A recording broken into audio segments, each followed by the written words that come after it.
YouTube? Welcome to 13th Planet. I'm your leader, Jason X. Today I will be reviewing The Cabin in the Woods, a 2011 mystery thriller. I will be giving a recap and my review, so spoilers ahead. So we start this movie with Steve, played by Bradley Whitford, who also played Rose's father in Get Out. And we also start with Gary, played by Richard Jenkins, who plays Dale's father in Step Brothers. I will be referring to these two as the dynamic duo or the comedic duo. So for most of the movie, it seems like for the beginning of the movie, it seems like your normal office building, corporate America, suit and tie situation. A woman runs up to them and says that they're number 2 with Japan. And Japan is in the lead, which kind of seems like a random comment at this point, but it comes up a little bit later in the film.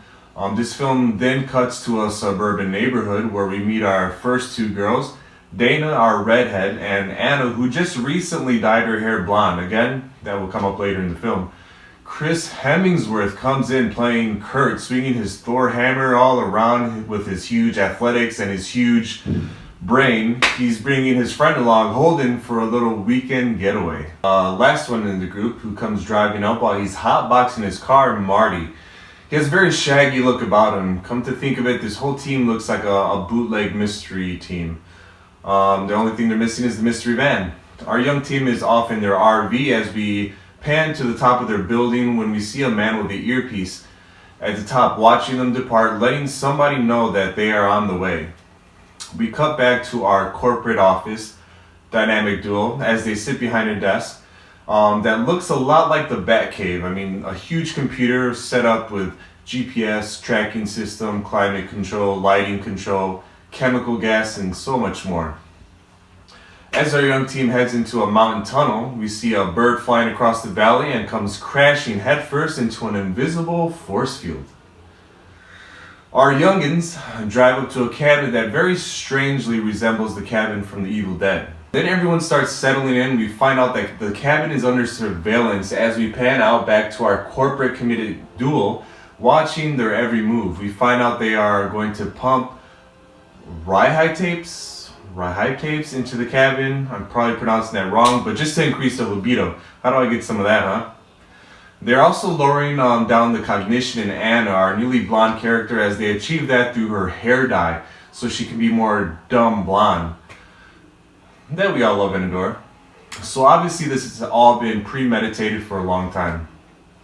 Everyone in the office is taking bets. It's explained that the decisions of our young kids in the cabin can't be forced.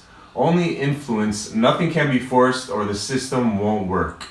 The teens must choose alone and transgress alone so they can be punished by the gods, which we will get a little more into detail momentarily. But back in the cabin, our teens are having fun, having a fun old time, getting drunk, smoking weed, and playing Truth or Dare. Everyone seems fine and dandy until the cellar door pops open on its own, again resembling the cellar of The Evil Dead. Everyone goes down in the cellar to investigate, and we find a wide arrangement of weird and strange artifacts, including things like dolls, a fortune teller, a huge seashell, a little music chest, old books, old films, a ball that looks like the laminate configuration. Dana ends up picking up a book that reads The Diary of Patience Buckner, Sealing Their Fate. From the ground comes the redneck family torture zombies, the Buckner family. We go back to the office where we find a board of options that our young teens could have ended up with, such as a werewolf, clowns, demons, a hell lord, a sugar plum fairy, a merman, and many more. But with their luck, they landed on the Buckner family. So this is when we realize that the competition we have with Japan, as we zoom in on a screen with a girl floating, looks like the girl from The Ring. The girl is terrorizing a group of schoolgirls. Marty seems to be thinking that something weird is going on. He sees his friends becoming different people. The dumb blonde, the alpha male, then we have the academic and the virgin. This formula seems a little familiar. Out of the woods, Kurt and Jules go to have a sexy time, and we get our first kill, Jules, who gets her head sawed off. The remaining 14 struggle to stay alive as they are being chased around the house. 3 of our teens make a run for the RV and try to escape. We then cut to Japan to see that the schoolgirls have successfully killed their evil spirit and turned it into a frog. As the three teens drive to escape, our corporate boys blow the tunnel, stopping the escape, forcing the teens to turn back and head back to the cabin. Holden gives Kurt the idea to jump the valley and go to the other side to get help. He gives a brave speech and off he goes like Evel Knievel. We watch him take the jump and all seems good till he runs straight into the force field.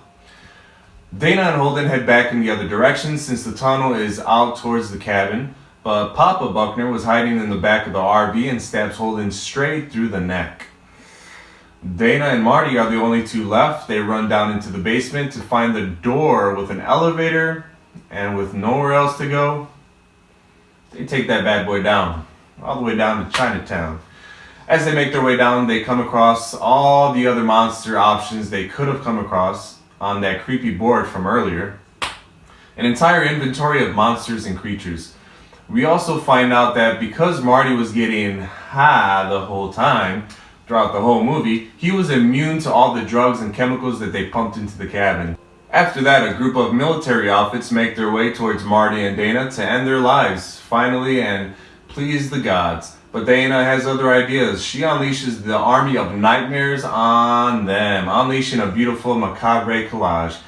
Everyone else in the building suffers a brutal death, as well as we see all the monsters make a quick work of everyone working there.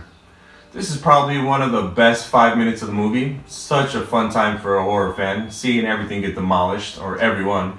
Marty and Dana make their way into a room with ancient stones on the walls where the blood sacrifices are made to please the gods. They meet the director, Sigourney Weaver.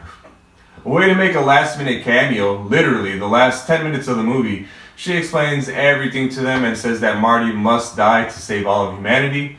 Dana then raises a gun to kill Marty, but then a werewolf comes and attacks Dana and runs off after being shot at.